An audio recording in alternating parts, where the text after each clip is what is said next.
महादेव ने कहा मांग, क्या मन्नत मांगता है? बोले बाबा इतना परेशान हो गया हूं, इतना परेशान हो गया हूं, अब एक ही मन्नत मांगता हूं, मुझे शादीशुदा से कुंवारा कर दो वापिस। भोलेनाथ ने देखा शादीशुदा से फिर से कुंवारा कर दूं वापिस।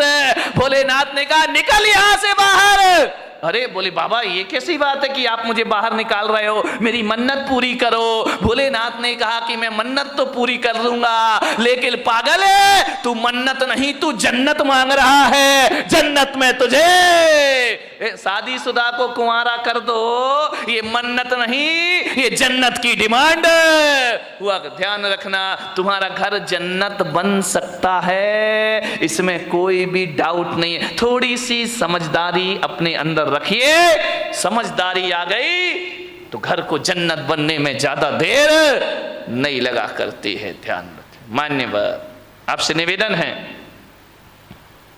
बड़ा परिवार था, सुखी था, आज छोटा परिवार है, दुखी है, एक ही बेटा है। अब बोलो भाई साहब प्रवचन में क्यों नहीं आते?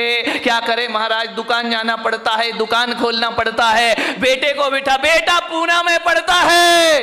अब बताओ, अब आपका एक ही लड़का, मुझे तो अपना भविष्य खतरे में दिखाई देता, तुम्हारा दिखाई दे या नहीं दे, आपका एक ही बेटा है। मैं बच्चे को ये नहीं कह सकता तू सन्यास ले ले, बच्चे को मैं ये नहीं कहता तू दीक्षा ले ले। अब किसे सन्यास देंगे? तुम्हारा सहारा तो एक ही है। पहले 4 बच्चे होते थे, 5 बच्चे होते थे, एक बच्चा दुकान संभाल लेता था, पिताजी समाज संभाल लिया करते थे, कोई मंदिर संभाल लिया करता था। अब तो हमारे यहाँ संभालने वाला कोई नहीं, अब तो घर नौकरों के हवाले हमारे हो गए हैं, और दुकान जो हो गई है वह पार्टनरशिप में चला करती है। घर के बच्चे ही नहीं है, बहुत बड़ी बड़ी फैक्ट्री बन जाती है, और बच्चा अमेरिका में जाके पढ़ता है, वापिस लौट के नहीं आता, बाप बेचारा यहां रोता है, इस करोड़ों की फैक्ट्री का उत्तराधिकारी कौन हो? समस्याएं बहुत ज्यादा हो गई हैं। एकल परिवार से संयुक्त परिवार, सुखी परिवार। ध्यान रखिए मान्यवर, क्रोध ज्यादा बढ़ गया, कलह ज्यादा हो गई, अब लड़ने की तो आदमी की आदत है। अब घर में यदि कोई मेंबर ही नहीं है, एक ही बचा तो झगड़ा तो फिर उसी से होगा। ध्यान रखिए मान्यवर, कलह बढ़ गई हमारे घरों में, ऐसे बात करते हैं किसी से जैसे उस पर कोई एहसान कर रहे हो, जवाब नहीं दिए जाते हैं। हालात ये हो गए हैं कि पति बेचारा थका हारा घर पहुंचता है, आवाज लगाता है कि सुनती है, एक गिलास पानी लाके दे दे, प्यास लगी है बहुत। अब पत्नी क्या बोलती है, देख नहीं रहे, मैं सीरियल देख रही हूं, टीवी देख रही हूं, ऐसा करो जाके चुपचाप पानी पी लो, और हो सके तो एक गिलास मेरे लिए भी ले आए। हालात बहुत खराब है घरों के, स्थितियां भी, तुम तो पी लो और हो सके तो एक गिलास मेरे लिए भी पानी लेकर आ जाए। यही चल रहा है ना घर में। शर्माओ मत, देखो सही बताओ जो कुछ चल रहा है। मैं कोई प्रवचन कोई आकाश से उतर के तो आते नहीं है। एक महिला ने पूछा, महाराज एक बात बताओ, तुम्हारी शादी हुई? मैंने कहा मेरी तो शादी नहीं हुई है। बोले आपका परिवार था? मैंने कहा मेरा तो कुछ भी नहीं है। बोले कब दीक्षा ले ली? मैंने कहा बहुत छोटी सी उम्र में दीक्षा ले ली। तो बोले आप एक बात बताओ, तुमने शादी करी नहीं, तुम्हारे बच्चे हैं नहीं, तुम्हारे बीवी है नहीं है, फिर एक बात बताओ महाराज, ये तुम्हें घर की बातें कहां से पता चलती हैं? घर गृहस्थी की बातें कहां से जान लेते हो? अरे मैंने कहा मैं कहां जानता हूं। तो बोले आप इतनी बातें बोलते हो, इतना उदाहरण घर गृहस्थी के देते हो, ये बताओ महाराज तुमने ये सीखा कहां से? मैंने कहा मैंने कुछ नहीं सीखा देवी, तुम्हारे पति आते हैं मेरे सामने, रोते हैं चले जाते हैं, अपनी घर की बातें तुम ही बता जाती हो, तुम अपनी बातें बताती हो, मेरा प्रवचन तैयार हो जाया करता है। और कहां से प्रवचन लाऊंगा? प्रवचन तो तुम्हारे बीच से बनेंगे, मैं कहां से लेकर आऊंगा? तुम ही आते हो महाराज, ये परेशानी, ये दिक्कत, वो दिक्कत, बस मैं पॉइंट नोट करते जाता हूं, मेरी डायरी में प्रवचन तैयार हो जाया करता है। और प्रवचन आएगा कहां से? समाज की बातें समाज के बीच रखना पड़ती हैं। आपको उसी भाषा में समझाया जा सकता है, आपको शास्त्रों की भाषा में समझ में आने वाला नहीं है। उदाहरण भी वही दिए जाते हैं जिसमें आप सुबह शाम जिया करते हैं। ध्यान रखना, ये दिल की बातें दिल तक पहुंच जाया करती हैं, वरना ज्ञान की बातें एक कान से सुनो और दूसरे कान से निकल जाती हैं। ध्यान रखिए, बड़े परेशान हैं लोग, बहुत हैरान हैं लोग, क्रोध से परेशान हैं। अब क्रोध तो भाई आ ही जाता है, करोगे क्या करोगे? लाख कोशिश करो, क्रोध तो आ ही जा। जहां चार बर्तन होते हैं वहां खटपट तो बोलो होगी, आगे भी। तो मेरा गला क्यों फड़वा रहे मेरे भाई? ध्यान रखिए। अरे चार बर्तन है वहां खटपट तो, अरे लड़ाई कहां नहीं होती है। ये मत सोचो कि केवल तुम्हारे घर में लड़ाई होती है, लड़ाई तो महापुरुषों के घर में भी हुआ करती है, बड़े बड़े ज्ञानियों के घर में झगड़ा हुआ करते हैं। अब आप भी बताइए, जिन्हें दुनिया महापुरुष बोलती है, आदर्श पुरुष माना करती है, लड़ाइयां तो उनके घरों में भी हुआ करती हैं। अब ये महाभारत बताओ, कोई गरीब घरों की लड़ाई तो थी नहीं, ये महापुरुषों के घरों की लड़ाई थी। महाभारत दो भाई भाई लड़ रहे हैं, वो भी तो एक झगड़ा ही था ना। कौरव और पांडव ये महापुरुष गिने जाते हैं, इनके घरों में भी झगड़ा हुआ करता था। रामायण में सिंहासन को लेकर के झगड़ा हो गया, राम के घर में भी झगड़े होते हैं, दुर्योधन के घर में झगड़े हुआ करते हैं, युधिष्ठिर के घर में झगड़े हुआ करते हैं। झगड़ा कहां नहीं होता मेरे भाई? भरत बाहुबली का ये झगड़ा नहीं तो क्या था, ये भी तो एक झगड़ा था। ये मोक्षगामी लोग, ये सम्यक दृष्टि लोग, यहां इनके घरों में भी झगड़े होते थे, और बड़े आदमियों के घरों में भी झगड़े होते हैं। भूत और वर्तमान की गारंटी नहीं ली जा सकती है, लेकिन इन सूत्रों को जी लिया तो ध्यान रखना, भविष्य में क्रोध पर काबू किया जा सकता है, क्रोध को रोका जा सकता है। क्रोध बहुत बड़ी समस्या है। महिलाओं को भी, महिलाओं को आता है नहीं आता है? बोलो, बड़े गर्व से कहो हमको क्रोध आता है। महिलाओं को भी, और आदमियों को तो जय हो पंचम काल की, 24 घंटे क्रोध आता है। ध्यान रखिए, जीवन एक रंग भूमि है, जीवन एक उत्सव है, जीवन एक महोत्सव है।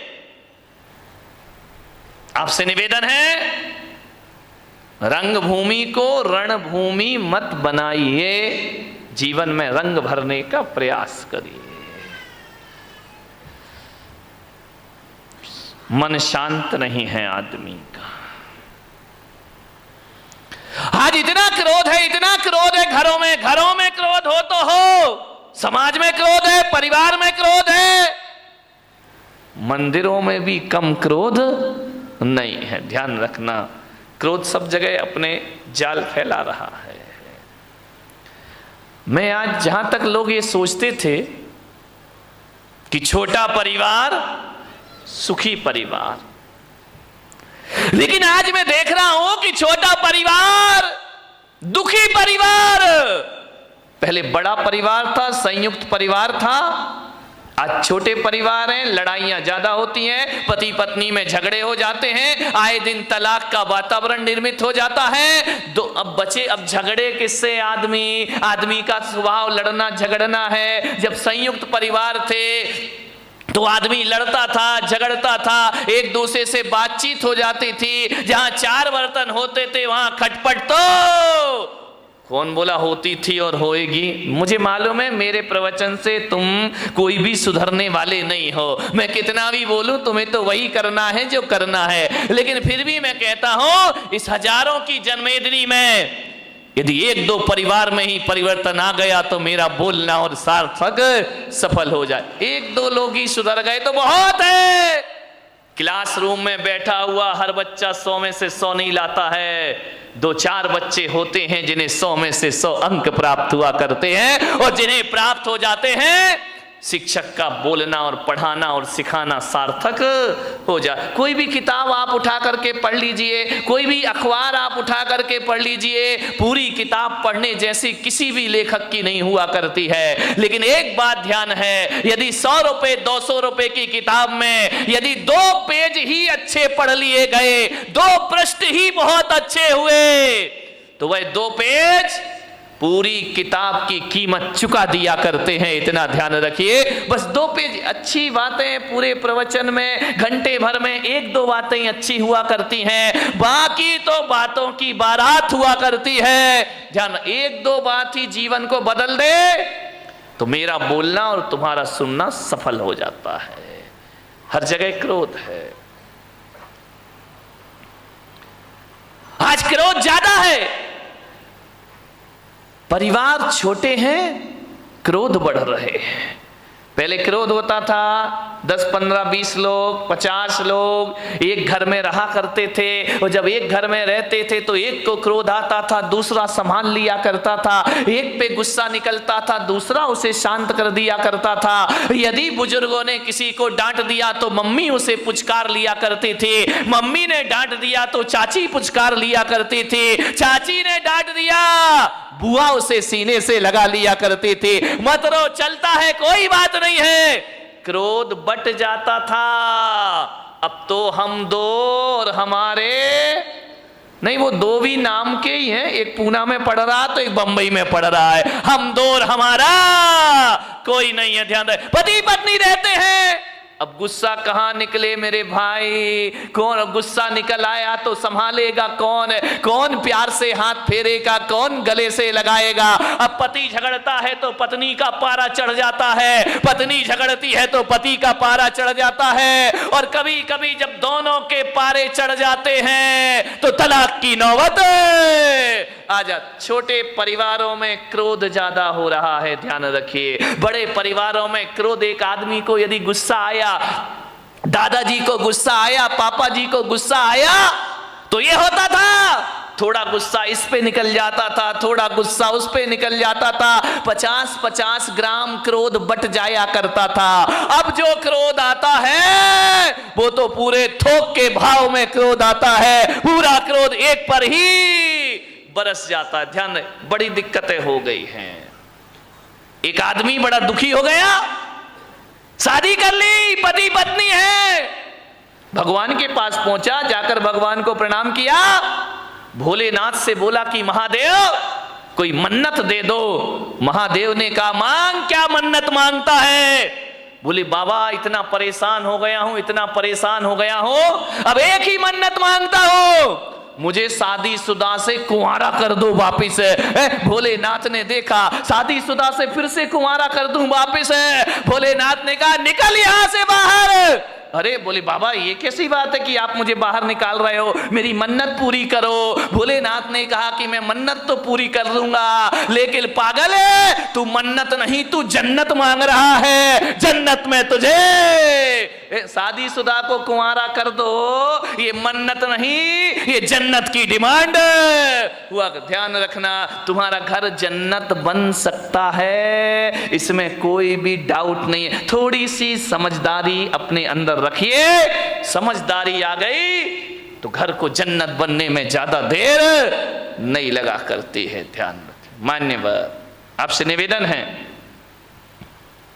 बड़ा परिवार था, सुखी था, आज छोटा परिवार है, दुखी है, एक ही बेटा है। अब बोलो भाई साहब प्रवचन में क्यों नहीं आते?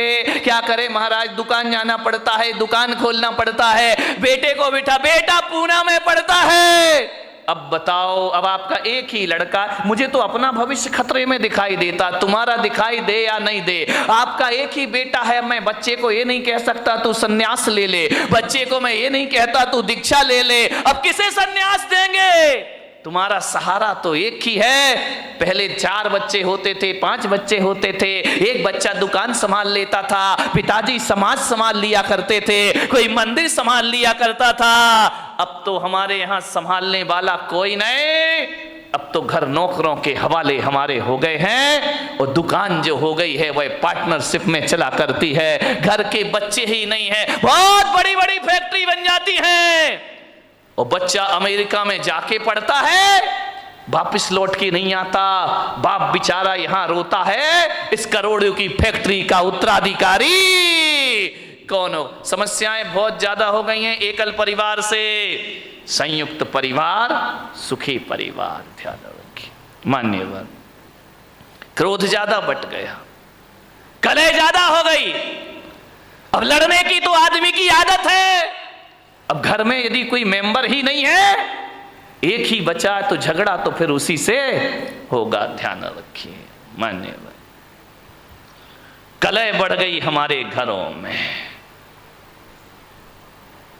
ऐसे बात करते हैं किसी से जैसे उस पर कोई एहसान कर रहे हो। जवाब नहीं दिए जाते हैं। हालात ये हो गए हैं कि पति बेचारा थका हारा घर पहुंचता है, आवाज लगाता है कि सुनती है, एक गिलास पानी लाके दे दे, प्यास लगी है बहुत। अब पत्नी क्या बोलती है, देख नहीं रहे, मैं सीरियल देख रही हूं, टीवी देख रही हूं, ऐसा करो जाके चुपचाप पानी पी लो और हो सके तो एक गिलास मेरे लिए भी ले आए। हालात बहुत खराब है घरों के, स्थितियां भी। तुम तो पी लो और हो सके तो एक गिलास मेरे लिए भी पानी लेकर आ जाए। यही चल रहा है ना घर में। शर्माओ मत, देखो सही बताओ जो कुछ चल रहा है। मैं कोई प्रवचन कोई आकाश से उतर के तो आते नहीं है। एक महिला ने पूछा, महाराज एक बात बताओ, तुम्हारी शादी हुई? मैंने कहा मेरी तो शादी नहीं हुई है। बोले आपका परिवार था? मैंने कहा मेरा तो कुछ भी नहीं है। बोले कब दीक्षा ले ली? मैंने कहा बहुत छोटी सी उम्र में दीक्षा ले ली है। तो बोले आप एक बात बताओ, तुमने शादी करी नहीं, तुम्हारे बच्चे हैं नहीं, तुम्हारे बीवी है नहीं है, फिर एक बात बताओ महाराज, ये तुम्हें घर की बातें कहां से पता चलती हैं? ये घर गृहस्थी की बातें कहां से जान लेते हो? अरे मैंने कहा मैं कहां जानता हूं। तो बोले आप इतनी बातें बोलते हो, इतना उदाहरण घर गृहस्थी के देते हो, ये बताओ महाराज तुमने ये सीखा कहां से? मैंने कहा मैंने कुछ नहीं सीखा देवी, तुम्हारे पति आते हैं मेरे सामने, रोते हैं चले जाते हैं, अपनी घर की बातें तुम ही बता जाती हो, तुम अपनी बातें बताती हो, मेरा प्रवचन तैयार हो जाया करता है। और कहां से प्रवचन लाऊंगा? प्रवचन तो तुम्हारे बीच से बनेंगे, मैं कहां से लेकर आऊंगा? तुम ही आते हो महाराज, ये परेशानी, ये दिक्कत, वो दिक्कत, बस मैं पॉइंट नोट करते जाता हूं, मेरी डायरी में प्रवचन तैयार हो जाया करता है। और प्रवचन आएगा कहां से? समाज की बातें समाज के बीच रखना पड़ती हैं। आपको उसी भाषा में समझाया जा सकता है, आपको शास्त्रों की भाषा में समझ में आने वाला नहीं है। उदाहरण भी वही दिए जाते हैं जिसमें आप सुबह शाम जिया करते हैं। ध्यान रखना, ये दिल की बातें दिल तक पहुंच जाया करती हैं, वरना ज्ञान की बातें एक कान से सुनो और दूसरे कान से निकल जाती हैं। ध्यान रखिए, बड़े परेशान हैं लोग, बहुत हैरान हैं लोग, क्रोध से परेशान हैं। अब क्रोध तो भाई आ ही जाता है, करोगे क्या करोगे? लाख कोशिश करो, क्रोध तो आ ही जा। जहां चार बर्तन होते हैं वहां खटपट तो बोलो होगी। आगे भी तो मेरा गला क्यों फड़वा रहे मेरे भाई? ध्यान रखिए। अरे चार बर्तन है वहां खटपट तो, अरे लड़ाई कहां नहीं होती है। ये मत सोचो कि केवल तुम्हारे घर में लड़ाई होती है, लड़ाई तो महापुरुषों के घर में भी हुआ करती है, बड़े बड़े ज्ञानियों के घर में झगड़ा हुआ करते हैं। अब आप भी बताइए, जिन्हें दुनिया महापुरुष बोलती है, आदर्श पुरुष माना करती है, लड़ाइयां तो उनके घरों में भी हुआ करती हैं। अब ये महाभारत बताओ, कोई गरीब घरों की लड़ाई तो थी नहीं, ये महापुरुषों के घरों की लड़ाई थी। महाभारत चल, दो भाई भाई लड़ रहे हैं, वो भी तो एक झगड़ा ही था ना। कौरव और पांडव ये महापुरुष गिने जाते हैं, इनके घरों में भी झगड़ा हुआ करता था। रामायण में सिंहासन को लेकर के झगड़ा हो गया, राम के घर में भी झगड़े होते हैं, दुर्योधन के घर में झगड़े हुआ करते हैं, युधिष्ठिर के घर में झगड़े हुआ करते हैं। झगड़ा कहां नहीं होता मेरे भाई? भरत बाहुबली का ये झगड़ा नहीं तो क्या था? ये भी तो एक झगड़ा था। ये मोक्षगामी लोग, ये सम्यक दृष्टि लोग यहां इनके घरों में भी झगड़े होते थे और बड़े आदमियों के घरों में भी झगड़े होते हैं। आदमी तो गाली ही गाली बोलता है, हर चीज पे गाली बकता है, बिना गाली के बातों की शुरुआत नहीं। कई का तो गाली तकिया कलाम बन जाता है, हर बात पे 4 गाली बका करता है। मैंने कहा यार जितनी भी गाली इस देश में है वो महिलाओं के नाम से सारी गाली है, माँ के नाम से, बहन के नाम से, बाप और भाई के नाम से कोई गाली इस देश में नहीं है। मैंने कहा इतनी सारी गालियां महिलाओं के नाम से क्यों है इस देश में? विचार किया कि महिलाओं को गाली आती है लेकिन ये गाली बका नहीं करती हैं, लेकिन आदमी 24 घंटे गालियां दिया कर। ध्यान रखिए मान्यवर, किन बातों पे झगड़ा होता है हमारे घर में? छोटी सी मानसिकता, बस संकीर्ण प्रवृत्ति हमारे यहां झगड़े को जन्म देती।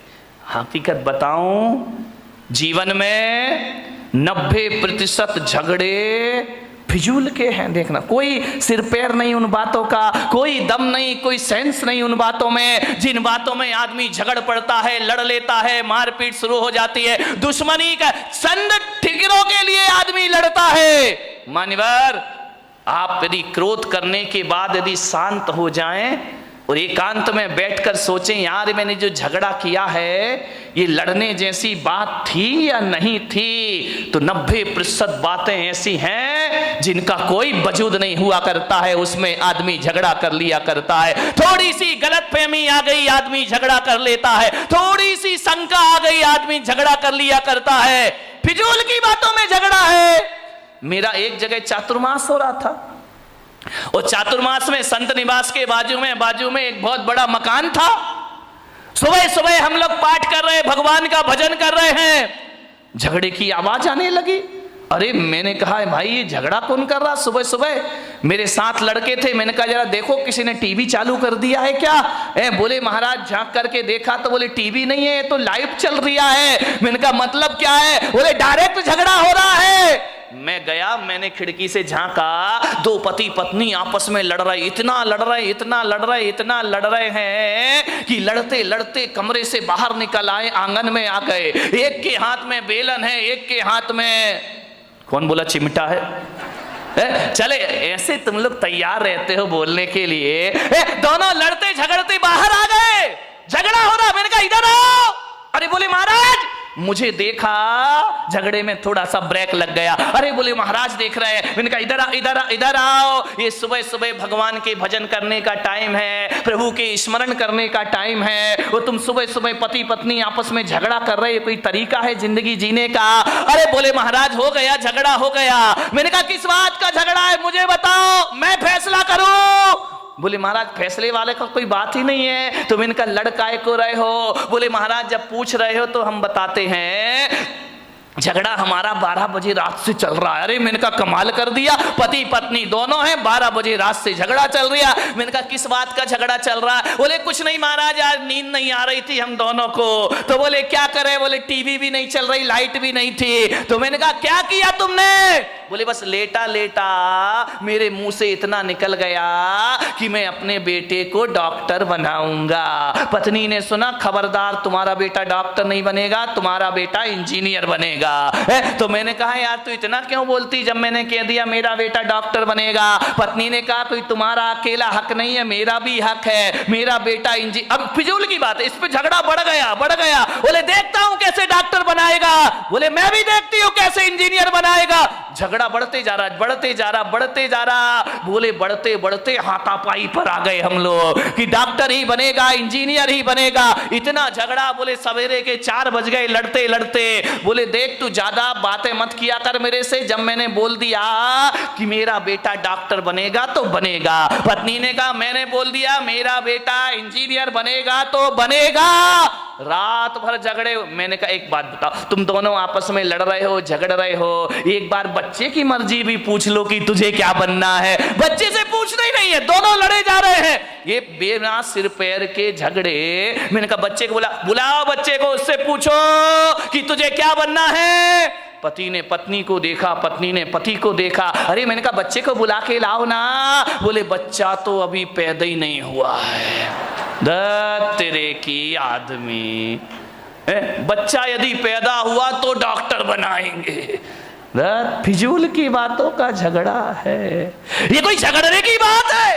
सास बहू में झगड़ा हो गया, बहू ने कहा मलाई मेरे पीहर में जाएगी, सास ने कहा चल मलाई यहीं खाई जाएगी। इतनी लड़ाई, इतनी मलाई पे झगड़ा हो गया। बोले ये तो पीहर में जाएगी, पास में ही पीहर लोणन नीरा की होगी और कहाँ की हो सकती है? तो बोले ये मलाई मेरे पीहर में जाएगी। सास ने कहा नहीं, मलाई तो बारामती में ही खाई जाएगी, चाहे कुछ भी हो जाए। बोले देखती हूँ तू कौन होती है रोकने वाली, अरे तेरे जैसी लाखों बहुएं देखी, चल मलाई यहीं रहेगी। इतना झगड़ा, इतना झगड़ा। ससुर जी दुकान से आए, उन्होंने कहा ये महाभारत क्यों मचा रखी, झगड़ा क्यों है? बोले बहू को समझा लो, वो कह रही है कि मलाई पीहर में जाएगी और मैं कह रही हूँ कि मलाई यहीं खाई जाएगी। ससुर ने कहा तुम मलाई पे लड़ रही, लाओ मलाई लेकर आओ, मैं ही खा लेता हूँ, टेंशन खत्म हो जाएगा, मलाई लेकर आओ। सास ने बहू को देखा, बहू ने सास को देखा, बोले मलाई लेके आ, बोले तू लेके आ। दोनों ने देखा लाए कौन। अभी तो दोनों में ये चर्चा चल रही थी कि भैंस लेके आना